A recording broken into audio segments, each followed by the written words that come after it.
Colour করবো এই ছবিটাকে। এখন কালারফুল ছবি হলে হয় কি, এই ছবিটা কিন্তু টোটাল ব্ল্যাক অ্যান্ড হোয়াইট।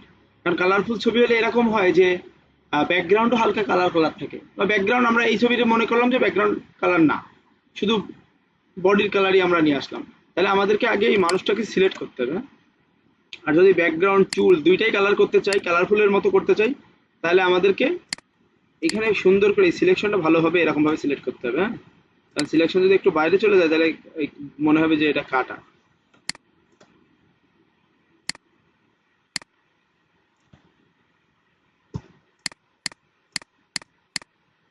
এই সিলেক্ট করলাম, হ্যাঁ?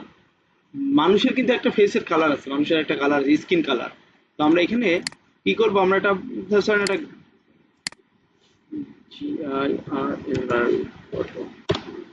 গার্ল ফটো বলে সার্চ করলাম, করার পরে এখান থেকে আমি একটা কালারফুল ছবি থেকে মনে করেন একটা মানে মানুষের যে ছবির যে স্কিনের যে কালার, এই স্কিন কালারটা আমি নেবো। এই ধরেন এই ছবি থেকে এই স্কিন কালারটা নেবো, কপি করি, এটাকে আমি ওপেন করি পাশে। এক্সাক্ট মানুষের কাছ থেকে নেবো আমরা, কিন্তু আন্দাজ করে নিলে অত ভালো হবে না। এই যে আই ড্রপার দিয়ে এই কালারটা নিয়ে নিলাম, ধরেন এই স্কিনের কালার এরকম, তাই না? এবার এইখানে যাই যে এই যে সলিড কালার নিয়ে নেবো, করছে স্কিন কালার। এবার এইখান থেকে জাস্ট কি করব, কালার, এই দেখেন হয়েছে না, বডি কালার আসছে না? এবার যদি আমরা এটাকে হালকা যদি মনে করি যে না এটা একটু লাইট কালারের হবে, একটু পরিষ্কার মানুষ, তাহলে হালকা একটু উপরে উঠাই, এই যে। বা যদি রেড হয় না, আসলে এরকম টাইপের স্কিন কালার হয় এরকম, এই, ঠিক আছে? আমরা চোখের ভিতরের অংশটা মুছে দেবো, মানে চোখের ভিতরে কালার অংশটা মুছে দেবো। তো মাস্ক সিলেক্ট করলাম, করে ব্রাশ নিলাম, মনে আছে ব্রাশ দিয়ে মাস্ক মুছতে হয়। এই যে এখান থেকে চোখের ভিতরের অংশটা মুছে দেবো, কারণ চোখের কালার সাদা হয়, চোখের কালার কিন্তু আর হয় না, হলদে টাইপের হয় না। আচ্ছা,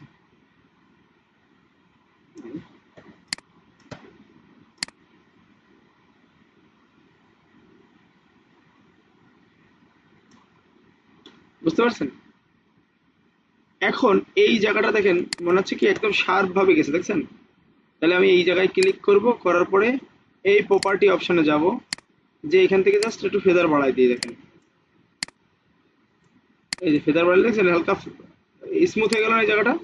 আরো একটু আমরা এই ব্রাশ দিয়ে সফট ব্রাশ নিই, নিয়ে একটু সাইজ বড় করি, করে এইভাবে হালকা করে মুছে ব্লেন্ড করে দিতে পারি, এই যে দেখেন। এই-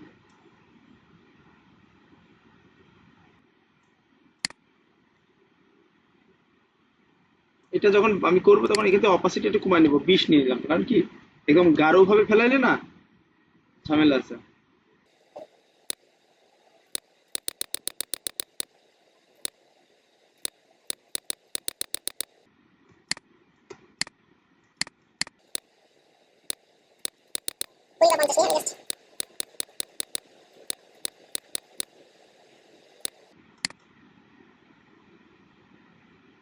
বোঝা গেছে? সাথে সাথে আমি ঠোঁটের কালারটা একটা কালার দিয়ে দেবো। তাহলে আমি ঠোঁটের কালার দিতে গেলে কি করবো, আগে ঠোঁট সিলেক্ট করে নিতে হবে আমার, আবার পেন টুল দিয়ে আমি সিলেকশন করি,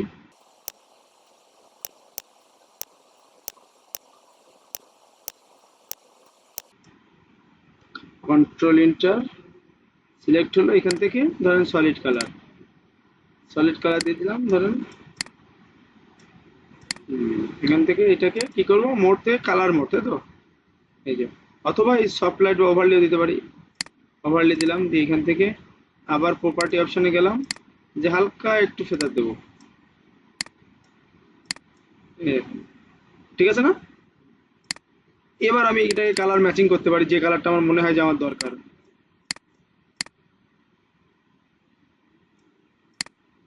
কন্ট্রোল মাইনাস, বুঝে গেছে? এবার মনে হচ্ছে না অ্যাকচুয়াল যে এটা কালার। হ্যাঁ, পাশাপাশি আমি চোখের এখানে যদি মনে হয় যে চোখের এখানে বেশি ডার্ক হয়ে গেছে, তাহলে আমি এই অরিজিনাল ফটো সিলেক্ট করব, করার পরে আমি এখান থেকে এই যেখানে আছে ওই যে ডস টুল, এই যে ডস টুল নিলাম, নিয়ে ডস টুলের সাইজটা ছোট করে নিই, এই চোখের এই লাইট ইটা বাড়াই দেবো এই জায়গায়।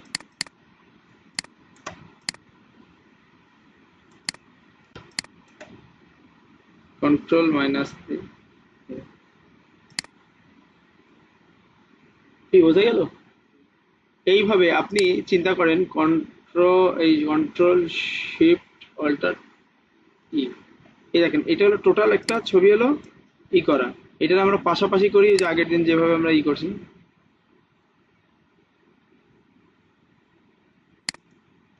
যে কোনো ছবি আমরা এই সাইড করাটা মনে আছে?